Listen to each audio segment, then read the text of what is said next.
Very disappointed. Obviously, one in the way we played, the result, and also the work at the breakdown, which I think a penalty count. I think we gave away 11 at the breakdown, so that was a major part of the game and one we weren't happy with.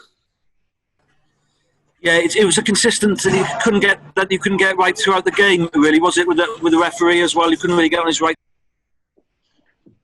Well, obviously, they did a lot of good work at the breakdown. Some of them I thought were justified. Others were, maybe a 50-50 call. So there were some that we felt that might have gone our way when we were defending, but didn't. So, yeah, it was just a tough day at the office at the breakdown, to be honest. But it didn't allow any flow for us. It didn't allow us to get into the game. So either they were very, very good in that area of the game or we weren't that flash with the ball. We'll obviously have a look at that because we must improve for the next game because we want to play with speed, we want to play with tempo, and when you don't get phases built, you don't play a lot of rugby. It's been over two different periods, Wayne, but it's 4 defeats in a row now in the tournament. How do you stop this decline going into the new tournament, the Autumn Nations? Yeah, it's certainly not lost on us. Probably the worst defeat, to be honest, in terms of the performance, I thought. Didn't really fire too many shots. So but we have to go away now and put a line in the sand. That is the end of the Six Nations for us. It's taken a long time, obviously. But now we've had the Autumn Cup. We've got 2 weeks to build into that, have a look at lick our wounds and make sure that we come back and make an impression in that tournament, the right impression. How do you think you adapted to conditions out there? Because obviously it was a very swirling wind. They played a part in the game. Well, you saw that from both teams early on with the lineouts. I think the first couple were not straight.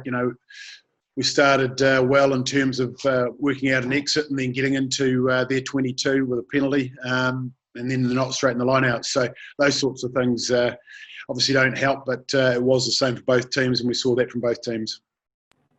And not the result you would have wanted to mark the world record international caps of your captain, Alan Wynne-Jones? No, certainly not.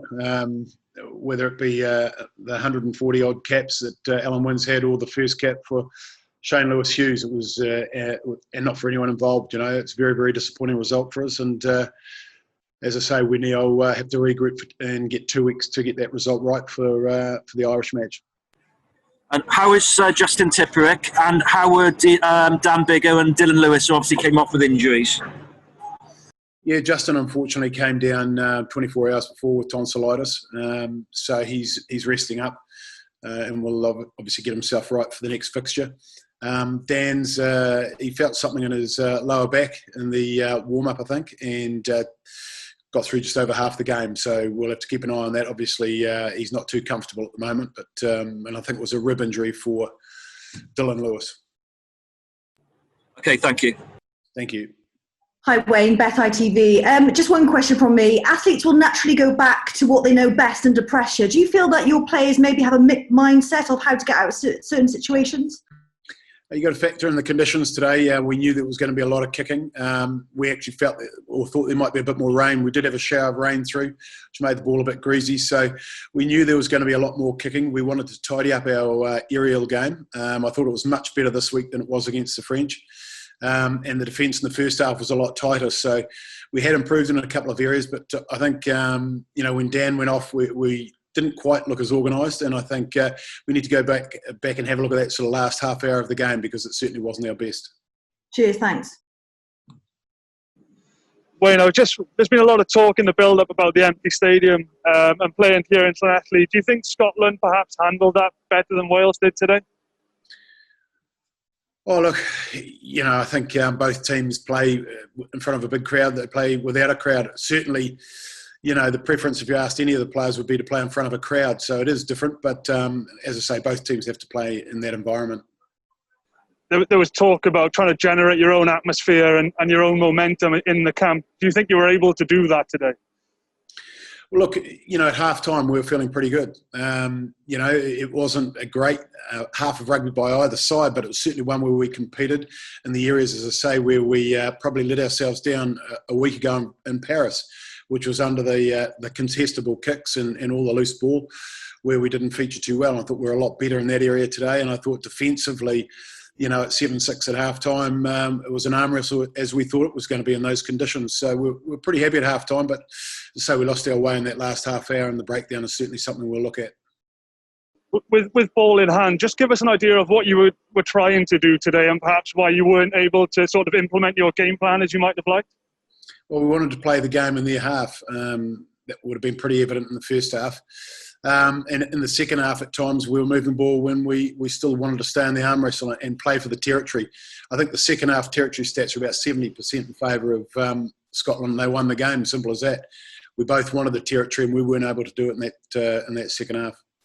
And just finally from me, obviously, it was a concern in Paris, and again today. How worried are you about the breakdown at the moment?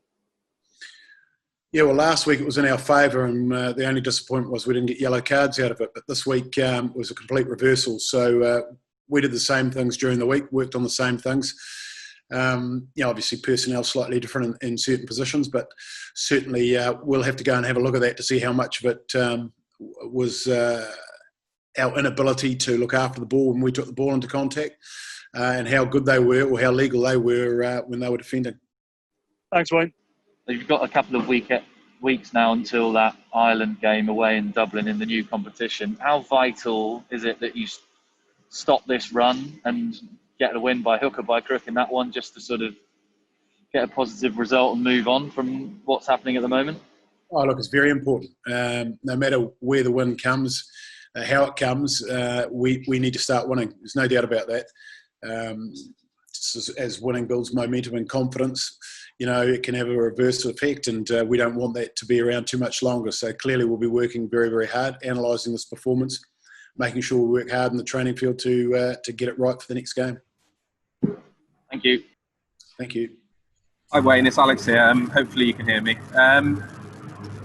So Matt's alluded to the energy of the team, but it seemed like Scotland had far more about them, far more energy, both the reserves in the stands and on the field. Was that perhaps the most disappointing thing? Look, it's something that we'll look at. We'll look at all aspects of our game, and that is how we prepare. And again, I thought we prepared reasonably well. You talk about energy in the grandstand. We talked about energy coming from within.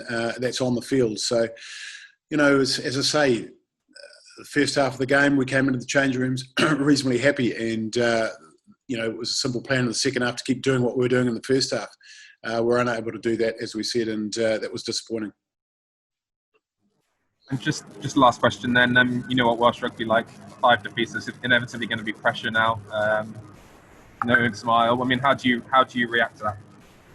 We do what coaches do, and that is we keep working very, very hard.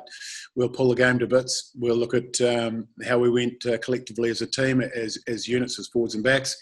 We'll look at individuals, and we'll make sure that we select a side that's hopefully fit and healthy, and we go out there and look to turn it around in the next fixture.